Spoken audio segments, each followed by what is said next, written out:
أنتم عارفين الأهلي رجع عن التعاقد مع بابلو الصباغ ليه؟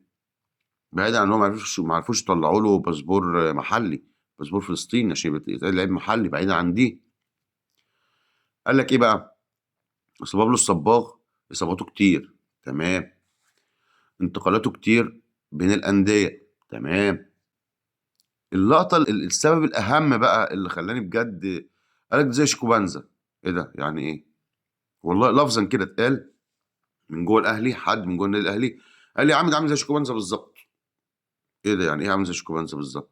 قال لك: "يا باشا مركّز في السوشيال، في الأغاني والرقص والحفلات والتنطيط وبيحب السوشيال، بيحب يعمل حفلات كتير مع أصحابه ويروح حفلات ويخرج ويرقص وغُنى وعنده موهبة الغناء وشايف نَفْسه إنه بيغني أغاني أجنبي فده مش مركّز في الكورة فهييجي يرازينا.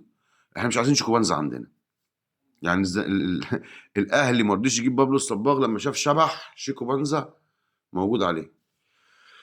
فده من الأسباب اللي أنا استغربتها بصراحة يعني، ما هو معروف إن معظم الأجانب كده، فالأهلي ليه خَد القرار ده؟ توقُّعي أو سبب الوحيد الأساسي بقى بجد إن ما عرفوش يطلعوا له الباسبور.